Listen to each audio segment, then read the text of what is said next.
ఆ leader first అనుకున్నప్పుడు మాకాయన శేఖర్ గారేంటంటే ముందే ఊరికే సరదాగా ఒక లైన్ చెప్పేసేవారు. ఇది ఇలా ఇలా జరుగుతదని చాలా ఎక్సైటింగ్‌గా చెప్పారు. అయినప్పుడు రాజశేఖర రెడ్డి గారు పోయాక జరగల లీడరు. హ్మ్. ముందే లీడర్ కథ జరిగింది కదా! హ్మ్. హ్మ్. హ్మ్. అదే కదా! అంటే రాజశేఖర రెడ్డి గారు చనిపోయారని ఒక్క మాట కూడా కథలో ఏం మార్చలేదు శేఖర్ గారు. అదే. ఆ కథ కథే. అదే కథ. రాజశేఖర రెడ్డి గారు చనిపోక వారం 10 రోజుల ముందు ఇన్‌ఫాక్ట్ మేము మొత్తం న్యూస్ ఛానెల్స్ అన్నిట్లికి వెళ్ళి సీఎం క్లిప్పింగ్స్. చనిపోయాడు, చనిపోయిన న్యూస్ షూట్ చేసాం. ఓహ్! షూట్ చేసాం మేము. ఏది సినిమాలో సీఎం చనిపోయాడని ముందే షూట్ చేసేసారు. షూట్ చేసాం. అది ఏంటంటే మా చేత వారం ముందే చెప్పిచ్చేసారు అని అన్నారు రాజశేఖర రెడ్డి గారు చనిపోయినప్పుడు. న్యూస్ అంటే ఆల్రెడీ ఛానెల్స్‌లో. ముందు చెప్పేసాం అంటే కదా! ముందే చెప్పేసామేంటి అనే ఫీలింగ్ కూడా వచ్చింది. నాకు బాగా గుర్తు.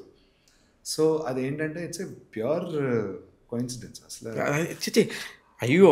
ప్యూర్ కోయిన్సిడెన్సే. కోయిన్సిడెన్స్ అంటే లైక్ మేము అంత భయంకరమైన మీకు ఇంకా కోయిన్సిడెన్స్. కరెక్ట్‌గా చెప్పాలంటే రాజశేఖర రెడ్డి గారు చాపర్ మిస్ అయినప్పుడు ఏమైంది? ఒకవేళ ఏమన్నా అవుతే ఈయనకి మన సినిమా కథ అవుతదా?